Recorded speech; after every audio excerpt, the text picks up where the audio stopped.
سڵاو خۆشەویستانم خۆشحاڵین بۆ جارێکی دیکە لە شاشە جوانەکەی کەناڵی ئاسمانی پەیامەوە بە یارمەتی خوای گەورە و پاشەناوکارانم بووینۆمیۆنی ماڵەکانتان بۆ پێشکەشکردنی ئەڵلقەیەکی نوێ لە بەرنامەی پەیامی تۆ.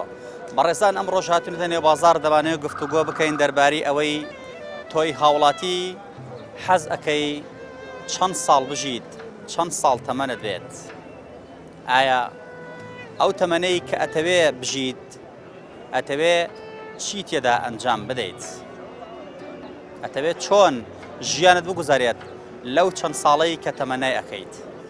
ئێوەی بەڕێز بینەر بابن بابزانین وەڵامەکان چۆنە و هاوڵاتیان دەیانەوێت چەند ساڵ بژین و چیش لەو تەمەنەدا ئەنجام بدەن.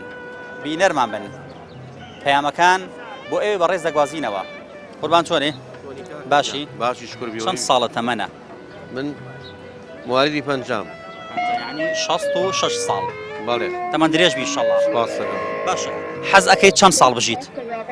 وەڵڵاهی ئەوە ئیرادە لای خوایە. زانم ئیرادە لای خۆیە، هەموو تەمەنمان بەدەست خوای گەورەیە، بەڵام وەکو حەزی خۆت حەز ئەەکەی چەند ساڵ بژیت؟ وەڵڵاهی لەم زروف و زەمانە ژیان خۆش نییە.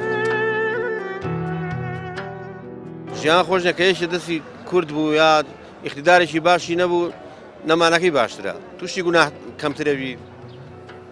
ئەوەیە مەسەلە. ئەگەر واز لە هەژاری بێنین ژیان ئاسایی بڕوات حەز ئەەکەی چەند ساڵ بژیت؟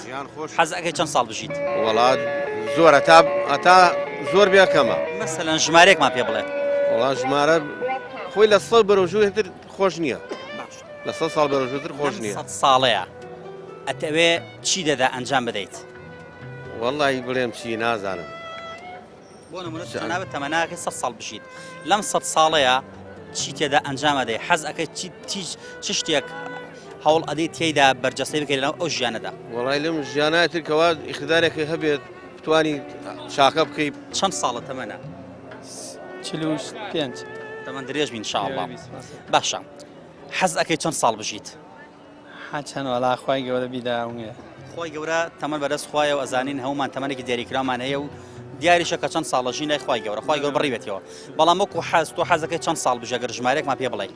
حەزەکەم 70 ساڵ بژی. بەڵێ. ئەتەوێ لەم 70 ساڵەدا چ شتێک ئەنجام بدەیت؟ بەس عیبادەتی خوای گەورە. عیبادەت؟ بەڵێ. پێی مرتاحی بەوە؟ بەڵێ بەڵێ بەسەوە ئینسان مرتاحەکە. بە حەزەکەی چەند ساڵ بژیت؟ 63 ساڵ. ئەم ژمارەیە بۆ؟ وەڵام لەم وایە. تەمەنی پێغەمبەرە دروردی خوای لێبێ؟ ئەتەوێت لەم 63 ساڵەدا لەم 63 ساڵدا دەوێت چ شتێک ئەنجام بدەیت؟ وەڵام لەم چی نازانم. ئەوەست بۆیە پێت خۆشە لەو تەمەنەی کە ماوتە ئەگەر خوا پێت ببەخشێت ئەو تەمەنەی کە ئەتەوێت چ شتێکی تیا ئەنجام بدەیت؟ خێر و چاکەوی چیتر. قوربان سڵاوت لێبێ. باش شکر. چەند ساڵە تەمەنە؟ 49 ساڵ. ئەمە درێژ بین ئینشاءڵڵا. حەز ئەەکەی چەند ساڵ بژیت؟ وەڵای بۆ ئەم کاتی قەیرانە وەڵا حەزەکەی کەم بژیت. بۆ؟ لەبەرەوەی نەبوونیە. پێت وایە ئەم قەیرانە تا ساڵی سەر بێت؟ پێت وانییە بەم نزیکانە ئینشەڵڵا کۆتایی بێت؟ وەڵای بەم نزیکانە چەند گەشتبین نیم بەم نزیکانە کۆتایی پێ. ئەگەر قەیرانەکان کۆتایی هات و ژیان ئاسایی بوویەوە لەو حاڵەتەدا تۆ حەزەکە چەند ساڵ بژیت؟ حەزەکەم وەکو ژیانێکی ئاسایی تەقریبەن 75 ساڵ. ئەتەوێت لەو تەمەنەی کە ماوتە چ شتێکی تی ئەنجام بدەیت؟ چ شتێکی تا ئەو حەز و ئارەزوەکانی خۆمە یانە و هیوانی کە هەمە ئەوانە بێنێت. هیچ شتێکە پێەیە بۆ کۆمەڵگەی مرۆڤایەتی بۆ خزمەتی کۆمەڵگەی مرۆڤایەتی؟ شتێک وەڵای ئەبێ نەگەر من هەر بەعام بە ئینی کۆمەلگا بێ لە خزمەتی مرۆڤەکان ئابین نەگا تەنگ و چاڵەمە بۆ خەڵک بۆ مرۆڤەکان دروستکەین. 63 ساڵ بژین بەقەدەر 63 ساڵ بۆ؟ بەقەدەر تەمەنی پێغەمبەری گیانمان صلی الله علیه و سلم. خەونەکان زۆرم بەس حەزەکەم لە داهاتوە ئینشەڵڵا داهاتمەوە بێ کە ئینشەڵڵا مەکتەبێ خەسخانەیەک مزگەوتێک ئاوا بنیاد بنێم ئینشەڵڵا. حەزەکەم ئەو تەمەنەی کە هەم بێ و خزمەتی خەڵکی فەقیر و هەژاری پێ بکەم. چەند ساڵە تەمەنە؟ تقریبا 50 ساڵ. تەمەن درێژ بی ئینشەڵڵا. حەز ئەەکەیت چەند ساڵ بژیت؟ وەڵام من حەزەکەم خوای گەورە حەج قەدەرێکیدا 8 دقەیەک ئەجەل لە هات ئەو کاتە تا ئەو کاتە بژیت. خوای گەورە دیاری کردووە کە تۆ بەچی ئەمریت و چەندیش ئەژیت، بەڵام وەکو ژمارە تۆ وەکو حەزی خۆت حەز ئەەکەی چەند ساڵ بژیت؟ ئێستا لەم زروفا هەموو کەسێک حەزەکات لەم زروفە تەمەنی کەم بێتەوە لەبەرەوەی کە ژیان زۆر خۆش نییە خەڵکیش حەزەکە لەم زروفە ئەڵێ خۆزگەم بۆ سەر قەبرانە وای لێ ڕۆژێک خەڵک هەڵکێشێبوانی کە مردوو باش ئەگەر ژیان ئاسایی بێتەوە ئاسایی نابێتەوە ئەگەر ئاسایی بوویەوە ئەبێتەوە ئینشاءڵڵا چکۆم میلەتی کورد وەزعی زۆر لەمە خراپتریشی دیوە بەڵام ئینشاءڵڵا ئاسایی بێتەوە ئێمە ئومێدمان بەوە هەیە ئەگەر وەزع ئاسایی بووەوە تۆ حەزەکە چەند ساڵ بژیت وەڵام من حەزەکەمە تا خوای گەورە ئەجەلم تاوەکە ئەتا ئەو کاتە بژیم باش ژمارێکمان پێ بڵێ بۆ نمرە حەزەکە چەند ساڵ بژیت وەڵام من حەزەکەم تا 7 ساڵ بژیم باشە لەم 7 ساڵەدا لەم 13 ساڵی کە ماوە ئەتەوێت چ شتێکی تێ ئەنجام بدەیت وەڵی ئەمەوێت لەم 13 ساڵە خوای گەورە پشتیوانم بە ئیمانی خۆم زۆر بەقەوت کەم چونکو هەر ئەوە شەهادەکەتە ئەوە شەهادەکەتە کە پێتە لەو دنیا دەستەکەوێت چونکو شەهادە ئەم دنیای هیچ نییە ئەم دیار کۆتاییە وەکو خەوێکە بیبینی و تاو دقەیەکە هیچی تریش دەورێکی نییە ئێستا لەم دنیا هەچەنێ بژیت 50 ساڵەمەوە پێستا 50 ساڵەمە پێستان وەکو دقیقی وایە لە بەرچاوم وەکو هیچ نییە هیچم نەکرد بێ هیچ باشیم دیبێ خۆشیم دیبێ و ناخۆشیم دیبێ وەکو هیچم نەدیبێ چونکە زانی بۆچی لەو دنیا هەموو شتێکی لە بەدەستایە کۆتایی نایە ئەو دنیا بەس ئەم دنیاە وەکو خەوینەکە ببینیت چ پرۆژەیەکت پێ بۆ کۆمەڵگەی مرۆڤایەتی لەو تەمەنەی کە ماوتە کە ئەنجامی بدەیت وەڵی پرۆژەم ئەوەی پێە حەزەکەم هەموو ئینسانێک لە دنیا کە گەشتە تەمەنەوانێ لە بەعزە شتێکی خراپ گەڕێتەوە لەبەرەوەی کە دنیا ئەم دنیای هەر کۆتاییە 10 ساڵی تر بێ 20 ساڵی تر بێ 30 ساڵی تر بێ هەر مردنەکایە چونکە هەموو مرۆڤێک کە کەوتە دنیا و هەر عاقبەتەکەی هەر مردنە اینجا لەبەر ئەوە ئینسانیش کە کەوتە تەمەنەوانێ نەگەڕێ بە شوێن شتی خراپە چونکە لەبەر ئەوەی کە خۆی گەورە قژی سپی بۆیە ڕێز لە ئینسان قژی سپی ئەگرێت لەبەر ئەوە ئینسانیش کە کەوتە تەمەنەوانە بێ ڕێز لە خۆی بگرێت لەم ڕۆژەدا چەند ساڵە تەمەنە 33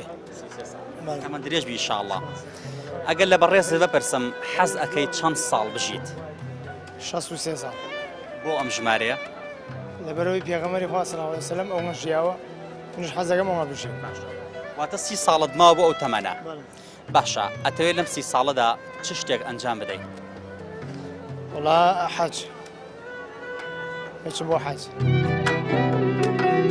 وڵای هەر دیێگرتنەوەی چوارپاشتەی کوردستان ببین بە دەوڵەتی ئینشاڵڵا ئەگەر تەمەن ڕێگۆ پێبات چ پرۆژەیەکت پێیە بۆ کۆمەڵگەی مرۆڤایەتی وڵی خەونەکان زۆرم بەس حەزەکەم لە داهاتوە ئینشاڵڵا داهاتم وا بێ کە ئینشاڵڵا مەکتەبێک خەستخانەیەک مزگەوتێک ئاوا بنیاد بنێم ئینشاڵڵا ئەم نیەتە بۆچی وڵی لەبەرەوەی کارێکی مرۆڤایەتیە خزمە بە نیشتیمانەکەشمە باشی چەند ساڵە تەمەنە 32 ئەمە درێژ بی ئینشاءڵڵا حەز ئەەکەی چەند ساڵ بژیت حەزەکەم 200 بەڵێ واتە 168 ساڵێکە باشە لەم 168 ساڵەدا ئەتەوێت چ شتێکی تێ ئەنجام بدەیت وەکو ئەوەی هەموو کەسێک ئەژی تۆ دیانەتە هەبێت تەخوا و هەبێ ژیانیش خۆشە هەتا وەکو زیاتر بژی تێشوو دەبێ بۆ کاتێکی تر باشە مەسەلەن بەدەر لە عیبادەت چ شتێکی تێدا ئەنجام بدەیت کە تۆ دڵخۆشی خۆشحاڵ ئینسانێت چی وەکوی کە ئینسان بیت فێڵ لە خەڵک نەکەیت درۆ نەکەیت دزی مەکە ڕێڕەوی ژیانی خۆ بگرە چ پرۆژەیەکت پێیە بۆ کۆمەڵگەی مرۆڤایەتی لەو تەمەنەدا کە تۆ تەمەنایەکەی ئەگەر من ببم بەدەسەڵاتدارێک کۆمەڵەشتی زۆر هەیە بەس ئایا ئەبم ئومێدەکەت نییە بۆ کۆمەڵگەی مرۆڤایەتی مەسەلەن چ ئومێدێکە هەیە دەکەم هەیە بۆی کە کورد یەکگرتوو بێ ببێ بە دەوڵەت هەمووی یەکتری خۆش بێ یەکتری قبول کات گیانی لێبوردن هەبێت حەزەکەم وەکو ژیانێکی ئاسێ تقریبا 75 ساڵ حەزەکەم کەم بژیم و یعنی بەخۆشی بژیم نەک بڵێن ژیانێک بێکە پڕ نەهامەتی و ناخۆشی بێت کە چاوم بەم هەموو داما و فەقیراکە و حەزەکەم نییە خوای گەورە بمان باتەوە بۆ بەربارەکەی خۆ چیت لێبەتە هەمووی ئەم هەموو نەهامەتێ ناگرین حەز ئەەکەی چەند ساڵ بژیت حەزەکەم چەند ساڵ بژیم هەڵایە برسیارە ئەوەی خوا دایناوە ئەزانم خی گەورە تەمەنی من و تۆشی دیارێک کە چەند ساڵ بژین بەڵام وەکو حەزی خۆت ژمارەیەکم پێ بڵە کە حەزەکەی ئەو 9 ساڵ بژیت 50 بۆ 55. تقریبا 30 بۆ 35 ساڵت ماوە لەم 30 بۆ 35 ساڵەدا ئەتەوێت چ شتێک ئەنجام بدەیت؟ چی شتێ؟ وەڵاوی چاکە. ئەوەی چاک وەکو چی مەسەڵەن؟ ئەوەی چاکە حەزەکەم خێرکەم وەکو شتی چاکە بکەم وەکو شتێکی خراپ بکەم تبینە خەڵک نەحلەت بووم بکە. چ ئومێدێکت هەیە یاخود چ خەونێکت هەیە بۆ کۆمەڵگەی مرۆڤایەتی لەو تەمەنەی کە تۆ ماوتە بژی تایدا حەزەکە چی ڕووبە؟ وەڵا ئاواتم چی بێ لە دنیا؟ ئاواتی من ئەوەیە شەڵا خوێندن تاوەکەم. ئەمەکو حەزەکە چەند ساڵ بژیت؟ 50 ساڵ. 24 ساڵت ماوە ئەتوێت لەم 24 ساڵەدا چ شتێک ئەنجام بدەیت؟ وەڵایتر ئەو شتێک هەیە دەبێشەوە بۆ ژیان. مەسەڵەن تۆ ئەتوێت چ شتێک بکەیت چ پرۆژەیەکت پێیە چیت ئەوێ لەو تەمەنە کە ماوتە ئەنجامی بدەیت؟ وڵای خۆی هیچ پرۆژێ نییە ژیان چۆن هاتووەوە ئەڕوا هەڕەمەکیش نییە ژیان پرۆژە هەیە ژیان دانراوە. باشە چ ئومێدێکت هەیە بۆ کۆمەڵگەی مرۆڤایەتی؟ وەڵای هیچ ئومێدمەکەم خۆمان کۆمەڵگە خۆمان هیچ ئومێدێکمان نییە داسە. بۆ هەوڵنادەی گەشتبین بیت؟ وەڵای دە گەشتبینی خۆی کە گەشتبینی نەبینی بە چی هەوڵی چی بۆ بێ؟ سڵاو دەبێت. سڵاو لێوە چەند ساڵە تەمەنە؟ من 34 ساڵ تەمەنمە. تەمەن درێژ بین ئینشاءڵڵا. حەز ئەکەی چەند ساڵ بژیت؟ حەز دەکەم تر ئەو تەمەنەی خوا ئاتاتێ عەمر بەدەست خوایە بەدەست من و تۆ نییە. حەز دەکەم ئەو تەمەنەی کە هەم بێ و خزمەتی خەڵکی فەقیر و هەژاری پێ بکەم. حەز دەکەم هەتا ئەمرم خزمەتی مناڵێکی فەقیر بکەم ئەو فەقیرەی کە مستحقە ئەو خەڵکی کە مستحقە من خزمەتی بکەم. حەز دەکەم خزمەتی ئەو خەڵکە کە لەسەر ئەم جادەی ئیشەکە ئەو خەڵکی کە لەسەر ئەم جادەی مستحقە ڕێزی سەر ئەم جادەی ئەگرێ ڕێزی بەرامبەرەکەی ئەگرێ ڕێزی سەر جادەکە ئەگرێ ئیش لەسەر جادەکە ئەکات دوای خۆی خۆڵ و خاشاک لەسەر جادەکە بەجێ ناهێڵێ ڕێزی بەرامبەرەکەی ئەگرێ ڕێزی مشتریەکەی ئەگرێ ڕێزی دراوسێ دوکانەکان ئەگرێت. حەز دەکەم هەتا ماوم خزمەتی خەڵکی فەقیر و هەژار بکەم. ئەم بەڕێزە ئەوێت ئەو تەمەنەی کە خوا لە داهاتووە پێی ئەبەخشێت و ئەو تەمەنی کەماوێتی لە ژیانە بژی ئەوێ خزمەتی کۆمەڵگەی مرۆڤایەتی پێ بکات بە تایبەتی کۆمەڵگەی کوردی بە تایبەترە و کەسانەی کە فەقیر و هەژار و کەم دەستن. ئێمە هیوادارین مرۆڤەکان بە چەشنی ئەم بەڕێزە ئاوا بژین ئومێدەکانیان بەم جۆرە بێت خۆیان بۆ خزمەتی مرۆڤایەتی و خزمەتی خەڵک دابین بکەن خۆیان بکەنە قوربانی ئەو کەسانەی دیکە کە ڕەشەڕوود و هەژارن بۆ ئەوەی مرۆڤەکان هەست بە شکۆی خۆیان بکەن هەست بکەن کەسێکەیە لە خەمی ئەواندایە. ئێمە هیوادارین نمونەی ئەم بەڕێزە زۆر بێت لەنێو کۆمەڵگەی کوردەواریدا. حەزەکە چەند ساڵ بژیت؟ وەڵی تەمەن بەدەست خوایە زانم بەدەست خوایە و دیاریش کراوە کە چەند ساڵە ژیت بەڵام وەکو حەزی خۆت حەزی لە چەند ساڵە؟ وڵی حەزەکەم کەم بژیم و یعنی بەخۆشی بژیم نەک بڵێن ژیانێک بێکە پڕ نامەتی و ناخۆشی بێ. مەسەلەن ئەو ژیانەی تۆ کە ئەتەوێت چەند ساڵ تەمەنە بێ؟ چەند ساڵ تەمەنم بێ؟ وڵی جا لەم کۆمەڵگەی ئەمە تۆ بدەوێت هەرچەندێک بڵێ خوای گەورە دیاری کردووە تەمەنی ئێستا ئێمە 80 ساڵ بڕ ناگات زیاتر بەڕاستی. تۆ ئەگەر 80 ساڵ بژیت لەو تەمەنەی کە ماوەتە کە تقریباً نزیکی 43 ساڵەکات ئەتەوێت چ شتێکی تێ ئەنجام بدەیت؟ وڵی جا چ شتێک ئەنجام دەم سپاس بەخوا من تا ئێستا وەکو هێناوە لە هیچ شتێکم کەم نییە ماڵ و حاڵێکی باشم پێکەوە ناو بڵێ بەینی خۆم بە ڕەنج شتێکی تێ ئەنجام بدەیت چ پرۆژەیەکت پێکە ئەنجامی بدەیت؟ من ئەگەر خوا بکە دەست لە کاری خێرا بڵێن توانم حەج بکەم یا شتێکی وا لەو بابەتە هەر ئەوم ماوە. چی پێ بۆ کۆمەڵگەی مرۆڤایەتی بۆ خزمەتی کۆمەڵگەی مرۆڤایەتی؟ هیوام وایە کۆمەڵگەی مرۆڤایەتی بەخۆشی بژی دوور بن لە ناخۆشی لە شەڕ و کوشتن و بڕێ.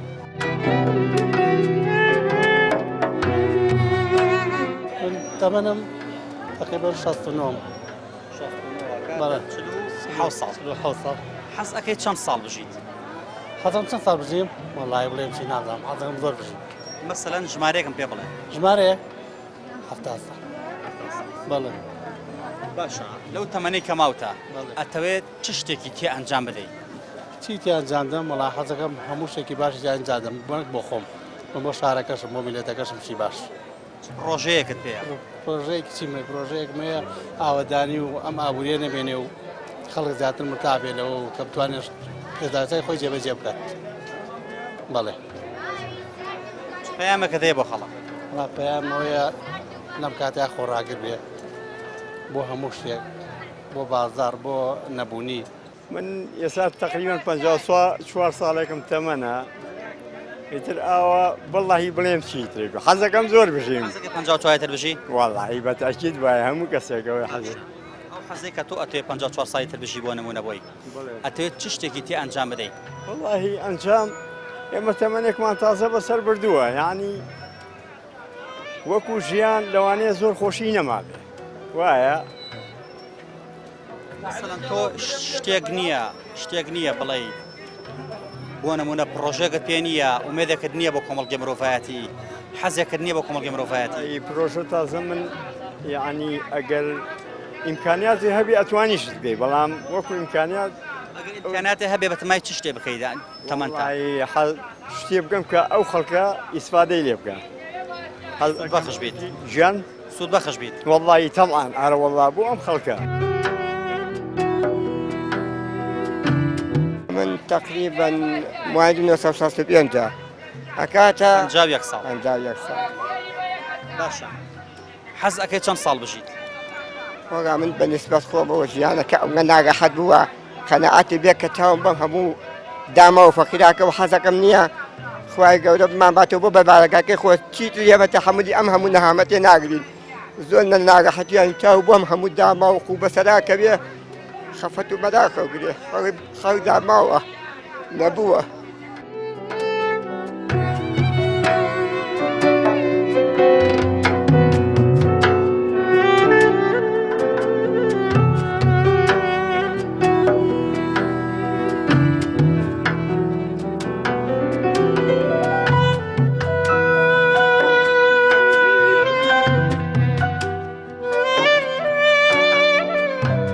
بەڕێزە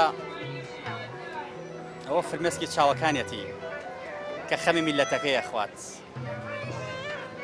هیوادارین بەرپرسان ببێنن کە خەڵکی حەز ناکات چیتر بژی حەزەکە خۆی باتەوە بەلای خۆی ئەمە قسەی ئەم پیاوە بەڕێزەیە هیوادارین بەرپرسەکان ئیتر چیتر ژیانی خەڵک ئاوا بە نەهامەتی وا لێ نەکەن کە خەڵک حەز لە مردنی خۆی بکات کە فرمێسێک لە چای بێتە خوارەوە بەم مانگی ڕەمەزانە و بەم بەرە جەژنانە 63 ساڵ بژوون بەقەدەر 63 ساڵ بۆ بەقەدەر تەمەنی پێغەمبەرگیانمان خەونەکان زۆرم بەس حەزەکەم لە داهاتوە ئینشەڵا داهاتم وا بێ کە ئینشەڵا مەکتەبێک خەسخانەیەک مزگەوتێک ئاوە بنیاد بنێم ئینشەڵا حەزەکەم ئەو تەمەنەی کە هەم بێ و خزمەتی خەڵکی فەقیر و هەژاری پێ بکەم چۆنە باشێ چەند ساڵە تەمەنە 20 ئەمە درێژ بیشەڵڵا زۆر سوپاس بەڕێز حەز ئەەکەی چەند ساڵ بژیت 1000 چەند وڵات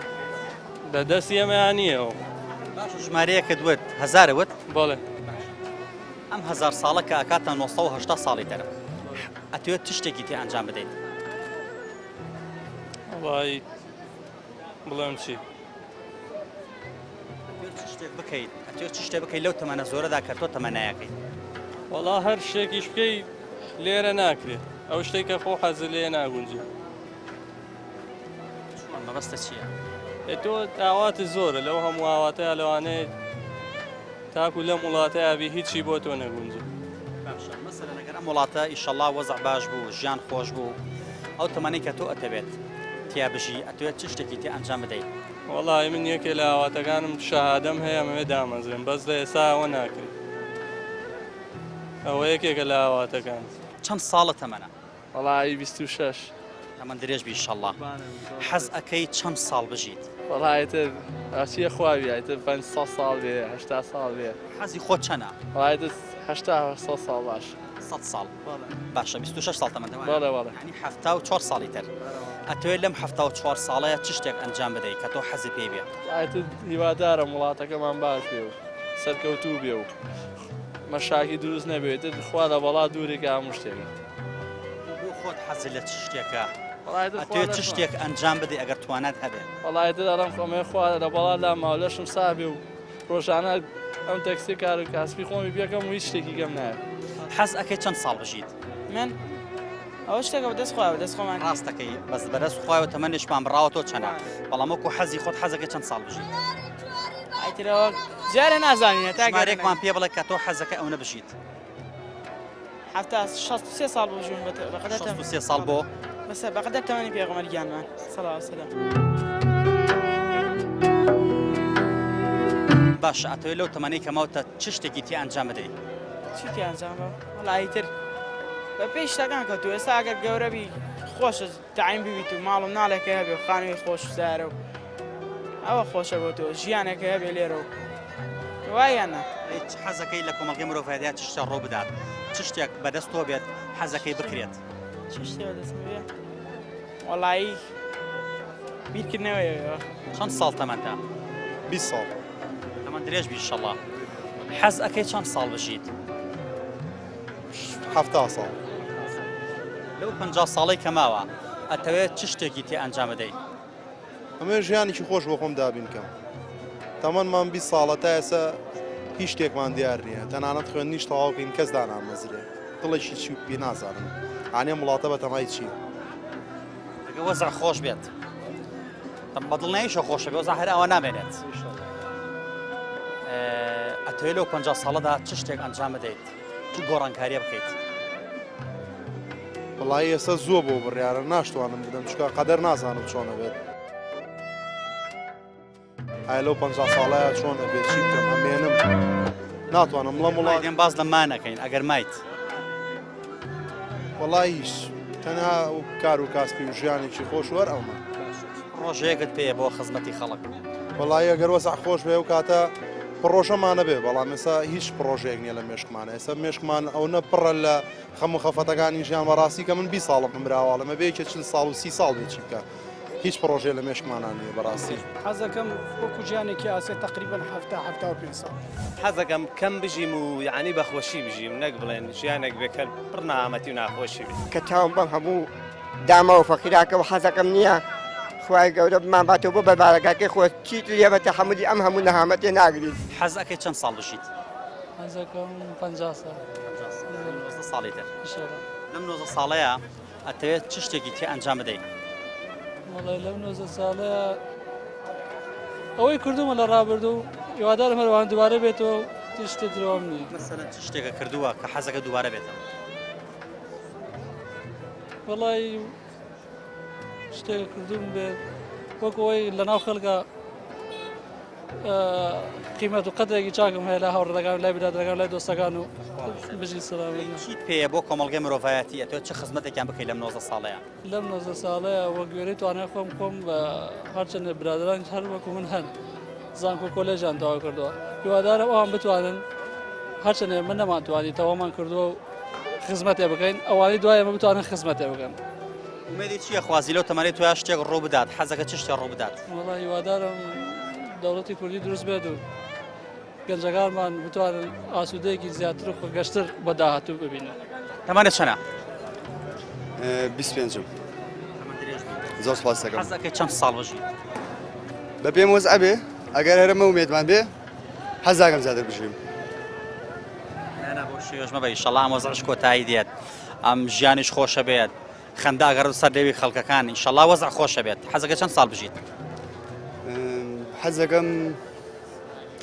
بەکەوتە نەبم بەکەدۆ نەبم 65 هەفتە لەو تەمەنەی کەماوتە ئەگەر ئەوەندە ژیای حەز ئەەکەیت چ شتێکی تی ئەنجام بدەیت ئەتوێت چ شتێکی تی ئەنجام بدەیت تاوان هەموو کەسێ ئامانجی خۆیە ئامانجەکانی بەدی بێنێ و ئامانجی گشتی یعنی خۆشگوزارانی سەرکەوتن و دەوڵەتی کوردی بۆ کورد دەوڵەتی کوردی بینم بۆ کرد و ئەڵای کوردستان بینم لە نەتوێگرتوەکان شەکاوە بێت تر ئەو ئامانجی گەورەی منە ئەگە بژم و کاتم بۆ مرتاحیە منم خۆ چ پرۆژەیەکت پێ دەوێت چ خزمەتێ بکەیت خۆم پرۆژەم هەیە ئامانجیشم هەیە پرۆژەم هەیە کە جگەل لە ژیانی تایبەتی خۆم کە کەسانی تر سوودی لێ بینن یعنی بتوانم سوودێ بە کەسەکانی کۆمەڵگەی خۆم گەێنم بە تاچیت پرۆژەم هەیە پەیامەکانی هاوڵاتیانمان بۆ ئێوەی ئازیز و خۆشەویست گواستەوە هەریەکە و حەز و ئاواتێکی هەبوو دەیویست لەو تەمەنەی کە ماوێتی ئەو شتێکە خۆی ئەوەی ئەنجامی بدات هەندێک کەس بە ئومێدەوە لە ژیانە ئەڕوانی ئەیانوز بنە خزمەتکارێکی کۆمەلگاکەیان بەڵام دەسەڵات و توانایان نییە بەداخەوە هەندێکی تر هێندە بێ ئومێد بوون حەزیان ناکرد چی دەربژین حەزیان نەکرد ئێستا تەمەنیان کۆتایی پێبێت فرمێسکی چاوی پیاوێکیش بەڕاستی نیگەرانی کردم لەبەرەوەی هێندە خەمی لە دڵا بوو بە وەزعی ئەم میلەتە نەی ئەزانی چۆن تەعبیری لێ بکات و چۆن دەری بڕێت فرمێسکی چاوەکانی زۆر پێناسەی بە ئێمە نیشاندا و زۆر پێناسی ئاراستەکردین ئێمە هیوادارین لەم کۆمەڵگەیەدا تەمەنەکان بەخۆشی ببرێتە سەر ئەو تەمەنەی کە مرۆڤەکان ماویانە بەخۆشی و بەبەختۆری بێنە سەر و هەوڵش بدەر ببنە کەسێکی چاکخواز و چاکساز بۆ گەلەکەیان بۆ میلەتەکەیان کەسێک من جێگە دەستیان دیار بێ لەنێو کۆمەڵگەدا تا خەڵکی لە دوای مردنیان ڕەحمت گۆیان بکەن و سوپاسگوزاریان بن تا هەتایە ناویان لە مێژوودا بەباشی بنووسرێتەوە ناوی چاکە و پیاوەتی و مەردایەتی ئەوان ئێمە هیوادارین ئەم دۆخەی هەرێمی کوردستانیش کۆتایی بێت کە زۆر خەڵکی نیگەران کردووە ئێمە هیوادارین ئەو تەمەنەی کە ماومانە کاری خێر و کاری چاکی تێدا ئەنجام بدەین بەڕووی سوورەوە بچینە بەرقابی خوا و ڕووسور بین لە هەردوو دنیا پەیامی ئەم جارەشمان کۆتایی هات تا پەیامێکی تر هەر ئەوەندە ماوەتەوە بڵێین واز لە دوێنێ بێنە هەر ئێستا بەرنامەی سەرکەوتن دابڕێژە بۆ خۆشبەختی سبەینێ تا پەیامێکی تر هەموو لایەکتان بە خوای گەورە ئەسپێرین خوای گەورە پشت و پەنای هەموو لایەکمان بێت